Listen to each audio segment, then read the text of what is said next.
வணக்கம் மக்களே. இந்த வீடியோவில் நம்ம ஒரு சோகமான செய்தி தான் பார்க்க போகிறோம். தொடர்ந்து பார்த்தீங்கன்னா சினிமா துறையில் நாளுக்கு நாள் மரண செய்திகள் வெளியாகிட்டே இருக்குது.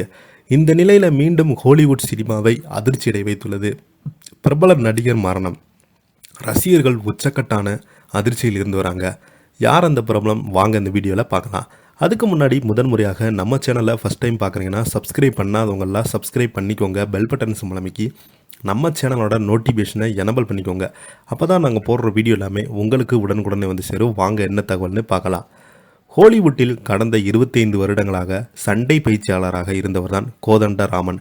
விஜய், அஜித் உள்ளிட்டோரின் படங்களில் அவர் பணியாற்றியிருக்கிறார். சண்டை பயிற்சியாளராக அவரை தெரிந்துவிடவே கலகலப்பு படத்தில் சந்தானத்துடன் அவர் வந்த காமெடி சீனிலிருந்து பெரிய அடையாளப்பட்டார். அந்த காமெடியில் தனக்கான தனி உடல் மொழியோடு நடித்திருந்தார். அவர் இந்த செயலில் அவர் உடல்நலம் குறைவால் உயிரிழந்து போயிருக்கிறாரு. சினிமா என்னும் கனவு தொழிற்சாலைக்குள் நுழைவதற்கு பலருக்குமே விருப்பம். அந்த கனவு தொழிற்சாலைக்குள் வந்து தொலைந்து போனவர்கள் இருக்காங்க, உயரம் சென்றவர்கள் இருக்காங்க, இன்னும் சிலர் தங்களுக்கான அடையாளமே கிடைக்காமல் போராடி கொண்டு இருக்காங்க. அப்படி போராடுபவர்களுக்கு ஏதேனும் ஒரு வாய்ப்பு கிடைத்தால் அதை கெட்டியாக பிடித்து கொள்வார்கள். அப்படிப்பட்டவர்களில் ஒருவர் தான் கோதண்டராமன் அவர்கள். ஸ்டண்ட் மாஸ்டராக தனது பயணத்தை தொடங்கினார். முதல்ல ஸ்டண்ட் ஆர்டிஸ்டாக இருந்த அவர் அடுத்ததாக துணை சண்டை பயிற்சியாளராக மாறினார். பல படங்களில் அப்படியே பணியாற்றி வந்த ராம்கியின் எல்லாமே என் பொண்டாட்டி தான் என்ற படத்தில் சண்டை பயிற்சியாளராக ப்ரொமோட் ஆனார். அதற்கு பல ஹீரோக்கள் படங்களில் சண்டை பயிற்சியாளராக பணியாற்றி என்பதும் குறிப்பிடத்தக்கது.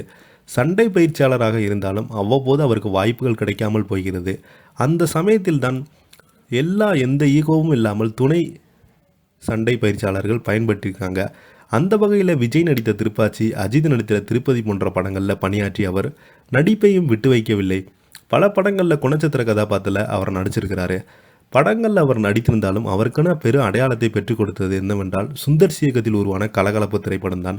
அந்த படத்தில் சந்தானத்து கேங்கில் ஒருவராக அவர் கார் சேசிங் காமெடி சீனில் எல்லாமே கோதண்டராமன் தனது நடிப்பை பட்டையை கிளப்பியிருப்பார்.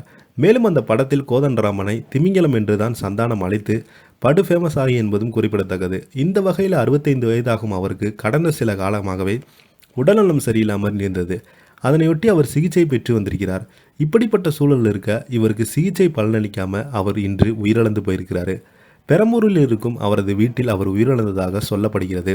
கோதண்டராமனின் இறப்புக்கு பலருமே தங்களது ஆறுதலையும் இரங்கலையும் தெரிவித்து வராங்க. அவரது குடும்பத்துக்காக ஆறுதலையும் சொல்லிட்டு வராங்க. இதை பற்றி நீங்கள் என்ன நினைக்கிறீங்க? கீழே உள்ள கமெண்ட் பாக்ஸில் மறக்காமல் பதிவிடுங்க. இந்த வீடியோ உங்களுக்கு பிடிச்சிருந்தா லைக் பண்ணுங்கள், ஷேர் பண்ணுங்கள், கமெண்ட் பண்ணுங்கள். அப்போ தான் நாங்கள் போடுற வீடியோ எல்லாமே உங்களுக்கு உடனுக்குடனே வந்து சேரும். நாங்கள் போடுற வீடியோ எல்லாமே உடனுக்குடனே உங்களுக்கு வந்து சேரும். நன்றி, வணக்கம்.